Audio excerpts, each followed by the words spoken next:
friends, how is everything? We have Maxwell with us today on Changing Tracks.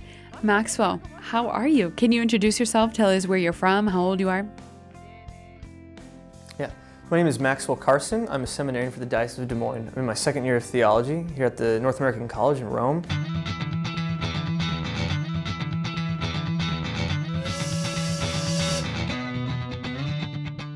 Okay, can you tell us what you were like at school, where you grew up, if you have always practiced your faith, if you were a good boy or a bad boy, those sort of things? So I'm from Des Moines, Iowa, the capital city of Des Moines, capital city of Iowa, and there are many Protestants and few Catholics. My father was actually a convert from Lutheranism to Catholicism. He married my mom, who was Catholic. Italian-American, the family's been Catholic for centuries. So my grandfather actually told my dad, if you don't become Catholic, you can't marry her. And so he made that decision because he loved her so much. And so I grew up Catholic, baptism, confirmation, Eucharist, in my parochial school, St. Anthony of Padua Parish, on the south side of Des Moines. And this is a particular side of Des Moines where there's many Italian Americans and many Mexican Americans. So the Catholic faith is very vibrant here, whereas in other parts of Des Moines, you find more Protestants or Protestant pockets. So I was always involved in the life of the church from a very young age. Started altar serving at second grade. I remember being so scared my first time, but then by a year later, I always looked forward to it. But at this time, growing up, no one ever told me God had a plan for me. I always thought the Catholic faith was something I identified myself with, but that I didn't conform myself to. And I realized growing up that becoming a teenager and having certain questions, that the church was against many things that my friends were telling me and that society was telling me at the time. And that was a shock because I grew up in such a Catholic family. I didn't really think outside of that Catholic box. But I always sided with the Catholic faith, even if I didn't necessarily know why they said the things they did. And going into high school, this is where I started to have to take it on my own, because now I was witnessing my peers from other parts of Des Moines who were Catholic, but considered themselves only Catholic in name. I remember one of my friends saying, I don't need to follow Jesus. He has enough followers already. I never encountered that attitude before. And it hit me and it struck me. I was like, oh, I need to start making some important decisions about my faith. Am I going to stand up for it? If my friends are going to be talking like this, am I going to say something to them? Or am I going to laugh along with them and forget about my faith? It started to come to a front. Okay, did you have confidence in someone at home to tell them what was going on at high school? Did you give arguments to defend your faith? My family was very supportive in my Catholic faith in high school, and I would come and tell them all the things that were going on, and they'd be like, it's okay, just stay in the church. And I trusted that. I think it was a real grace from God, because many of my friends just didn't trust their parents anymore, didn't trust the faith anymore. They had come to believe that they were correct and the church was not. But I think there was a grace that I experienced where I never felt that. But what was my main goal at the time in high school was to be a professional musician. When I was 6 years old, I started playing piano, and I loved it. But when I was 13 years old, my dad bought me an electric guitar for the first time, and I pretty much threw the piano out the window. I was like, this is way cooler. And so I started playing electric guitar, and I was in a lot of activities as a child growing up, because a great desire I had was to be great, and it came out to be great at something. And so I was doing wrestling, baseball, football, Boy Scouts, music, all these things, and I wanted to be like the best at all of them. Eventually, after my freshman football coach told me, you might play if you grow a bit. I was like, okay, maybe sports isn't my thing. And so I really worked hard on the guitar and music. And so during this time, my best friends and I, we had this band, this rock band, and we practiced 8 hours every Saturday. And by the time I was 15, we had our first small, it's called a demo CD recorded. So 5 songs just recorded in my friend's basement.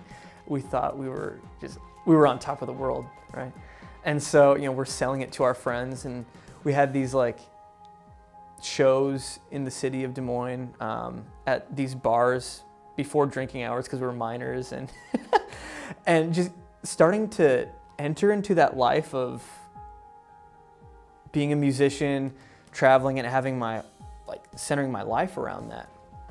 And this is where I started to feel friction between that dream and the Catholic faith. And it was very hard for me when I started hearing my best friends in the band speaking ill of the faith or saying that they're not Catholic anymore. Because even though I was in the band and not really realizing my other friends' views towards the Catholic faith, I always prayed for the band. I always wanted to share this desire with God, that I wanted to play music for the rest of my life and be great at it. But then starting to realize they never prayed that prayer, and there was a disconnect there. At this time, also, I was dating this girl that I fell in love with, and this wasn't the smartest thing to do, but I asked her to marry me at the age of 16, and she said yes, and then I thought my life was all figured out. I had my girlfriend who I was going to marry. I was setting myself up to be the lead guitar player in this band that was playing to record at a recording studio later my senior year of high school. And I was just like, and I'll continue to pray to God during this whole process. So here we can see that my view was still the Catholic faith was in my back pocket. No one telling me that God had a plan for me. I chose my own plan, but I would still go to Mass on Sundays, that kind of thing. But this priest at my high school, Dowling Catholic High School, he saw my friends and I in the football stands cheering on the football team, and I made eye contact with him. I remember this clearly, making eye contact with him when I'm yelling with my friends, and then as soon as I made eye contact with him, just kind of reeling back and calming down, and I just started thinking oh no, what does he see in me? I was like, not the feeling of being judged, but it seemed like his gaze was piercing my soul a bit, and that scared me because I never experienced that before.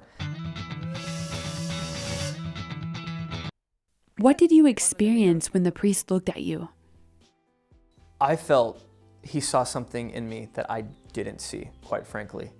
And so after that football game that I was at with my friends, my best friend and I, who was the bass player in the band as well, Dylan Medina, him and I went to a college for a college visit. We're going to visit their jazz and classical programs.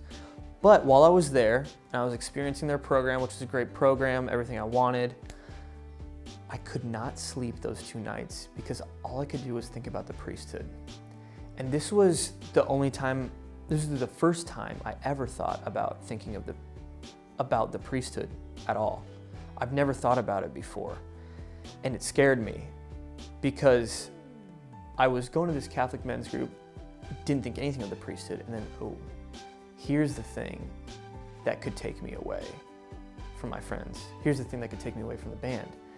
And so I did not tell Dylan that. But the Monday of the next week, I went straight to Father Kautsky's office. I went in and I was like, Father, do you have time? And he's like, of course, sit down. And I'm like, okay, so, and then I just spilt my guts, and I was like, I just kept thinking about the priesthood all weekend, and I've never thought about it before, and I don't understand this. I'm scared of it. Like, what is this? And while he's listening, it's like he knew what I was gonna say. He said, "Oh, really?" And I was like, "What? Why do you respond in that manner? Why do you respond that way?" He's like, "Because I saw you and your friends acting like animals in the stands." And I prayed a prayer to God saying, if this kid is supposed to be a priest, please bother the heck out of his conscience this weekend. And so that was the first sign, if you will, of my call to the priesthood. What did your friends think about all of that? Yeah, right after that meeting, I found my bandmates, my best friends, and I told them in person. Because I was actually really excited, very excited. The fears of leaving the band didn't even come up. But when I told them, they did not take it well. The drummer, he said, "Max, this is what happens when you follow religion. You disappoint people." And my best friend, my locker mate, he just looked at me straight in the face and said, "Wow," and turned his back, walked away from me, shut the locker. And then when the lead singer found out, he was at work at the time. He was a year older than us, so he was already graduated. So they called him before I could call him, and they told him. And he told me that he got sick. He actually vomited 3 times because 1, he felt like he was losing a friend, and 2, he felt so much hate and anger towards me that he didn't know how to handle it. And so this is where I started to realize how in my vocation, God was pulling me one way and the devil was trying to pull me the other way. And so this is where a lot of the trial started to happen.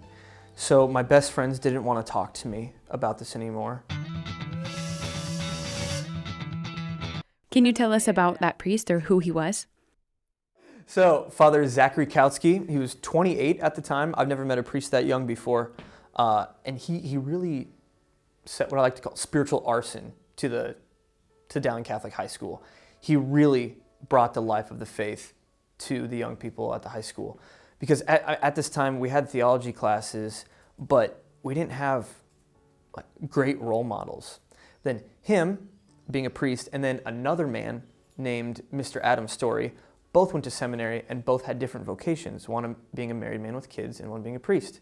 And so me as a young man, seeing these two products of seminary, for lack of a better term, I was intrigued because I was attracted to these men, that attractive personalities. They really lived the life of the faith, and I wanted what they had. But by me being attracted to these men was me wanting what they had. They were very joyful, more joyful than the other, and joyful and sure of themselves. Something that I haven't really seen in high school teachers before, like not the confidence that they had in God. And so they had this group, this Catholic men's group called Legion of Our Lady at my high school. And so it was all these guys that would meet after school, pray daytime prayer, and talk about what it means to be a Catholic man. Before I entered this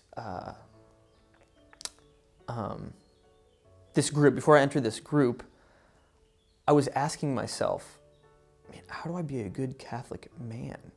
Because I just broke up with my girlfriend that I was going to marry, right? What happened? Did you break up because you weren't sure? Did you think that the Catholic faith was calling you to something else? Or was it because you weren't happy with her anymore? What happened? So, when my girlfriend and I broke up, the one that I wanted to marry, she broke up with me. But afterwards, looking back on the experience, I realized I didn't love her. And I realized I didn't want to go down the road that she was leading me on. And so this was one of my prayers that I really, really felt God listened to. And I really felt like I was actually praying, not just saying something from rogue memorization or saying a prayer that my mom wanted me to say or something like that.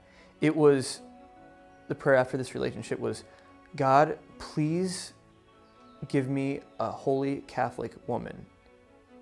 And in response, I felt, okay, for that to happen, you need to be a holy Catholic man. And then I found this group, and the first time I talked to Father Zakowski, the priest, the head of this group, he said, this is for young men like yourself to learn how to be holy Catholic men. And it was an answer to a prayer from God. It was beautiful. So of course I joined it right away. And in this group is what taught me how to have a faith life, to go to confession, to go to Mass, to go to daily Mass, to actually pray and share myself with the Lord. And I realized more and more through this experience of trying to become a good, holy Catholic man that the attitudes in the band I was in was anything but being a holy Catholic man. And so I was scared when I would go to band practice. Not scared of them, but scared of like, oh my gosh, my best friends aren't with me in this journey of faith. What's that going to mean later when we're with each other even more often, when we're doing tours on the road? So your friends noticed a change in you, that you had a change of behavior, right?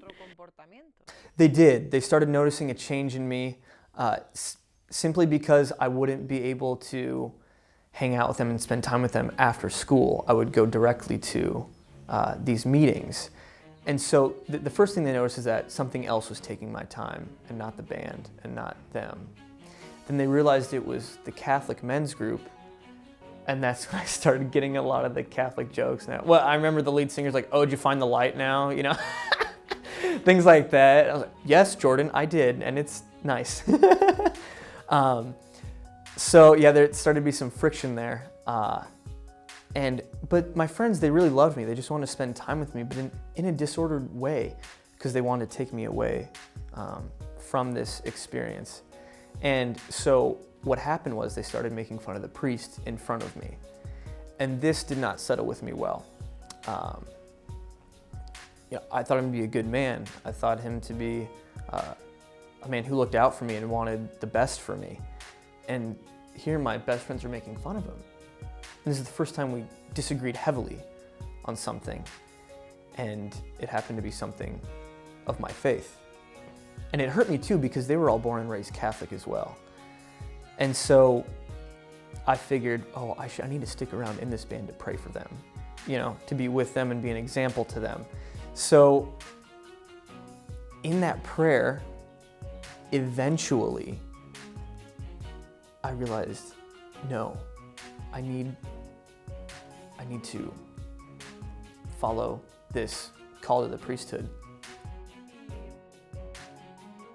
In the midst of your family and friends' reaction, was there anything that helped you to keep going, to hold firm? My two places of solace were the Catholic men's group, and then any time I could get in the chapel in Eucharistic adoration.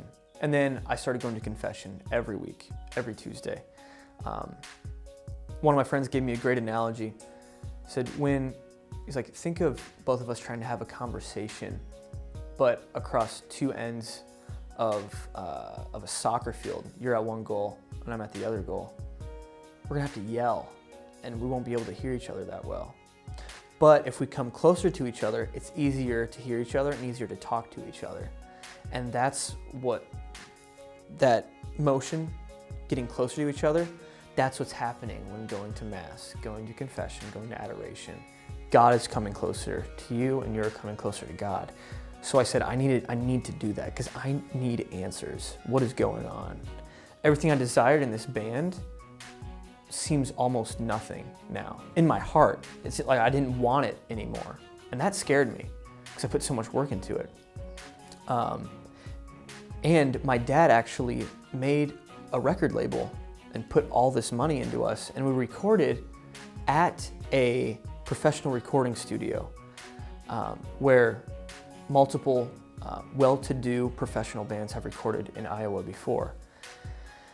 And so there's this pressure to continue along the path. But even during the recording week, so during this week, we would record 13 hours a day. and it was a week and a half. It was a lot of work. But even though I was tired at the end of the day, I brought this book with me to pray with, because there was no chapel, there was no adoration, there was no sacraments. But I had this book called To Save 1,000 Souls by Father Brett Brennan. And I'll never forget, I believe it's pages 119 through 121, the 3 most important pages in this book, how to have a conversation with Christ. I would wait till the other guys went to bed, and I would take this book into the bathroom, lock the door, and pray in there. I didn't want them to see that I was still going along with the Catholic thing, with the priesthood thing. But it was a real examination of conscience where at the end of the day, even though I was fulfilling my dreams, it still wasn't enough. I was still searching for more. And that's when I knew, okay, something is really changing inside me. It's not just God pulling me one way against my will. Like, my will is starting to conform to His, and I actually want what He's starting to want now.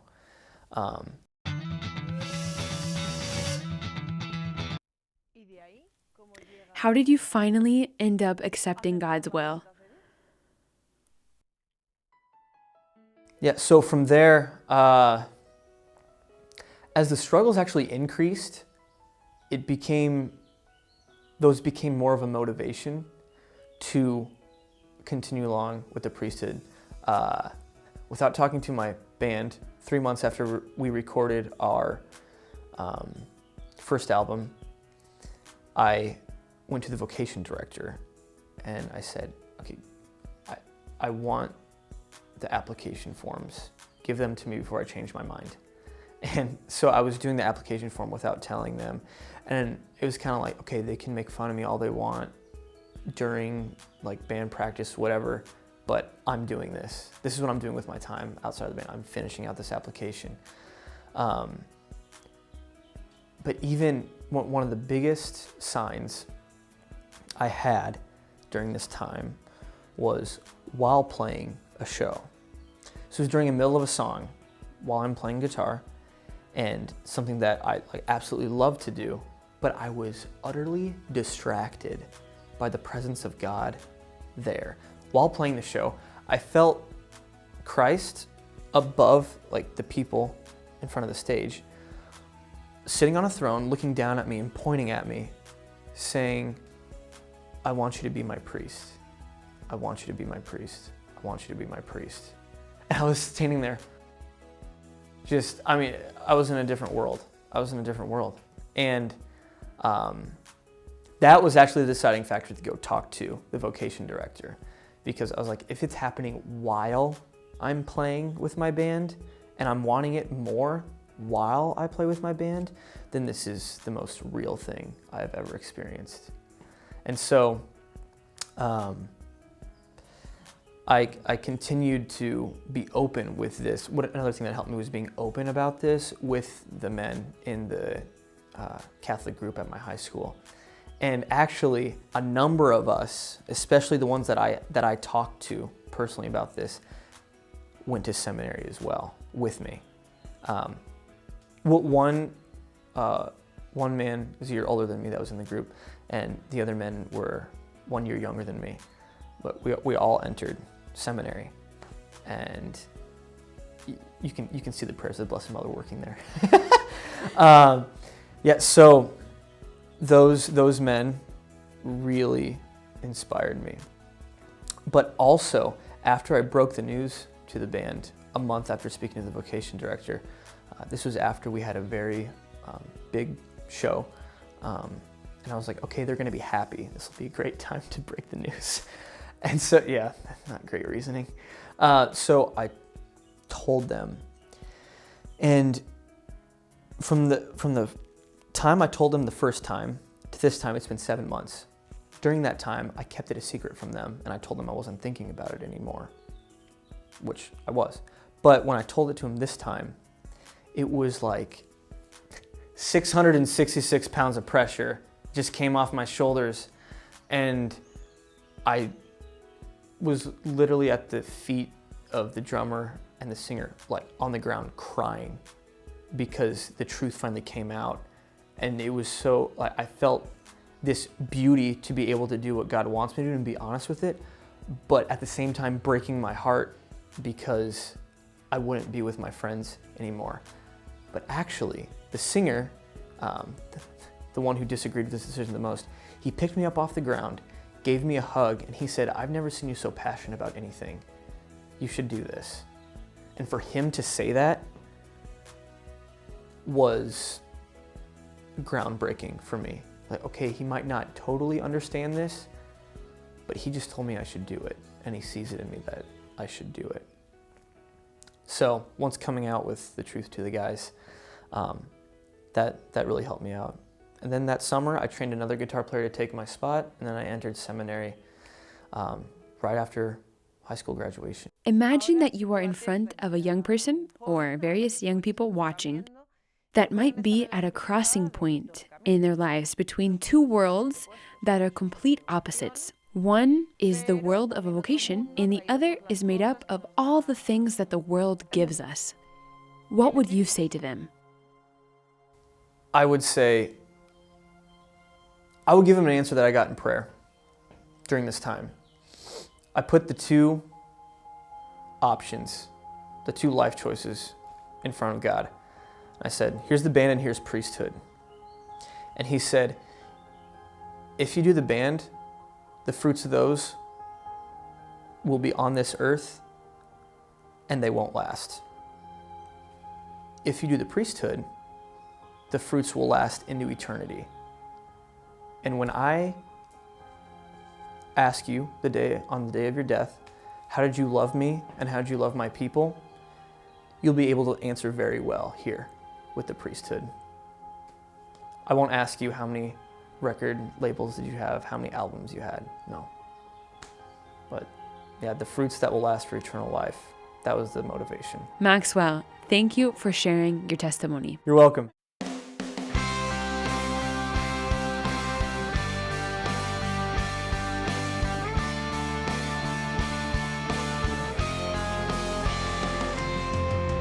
Friends, when we arrive at heaven and we encounter God, God won't ask us, how many CDs did you make?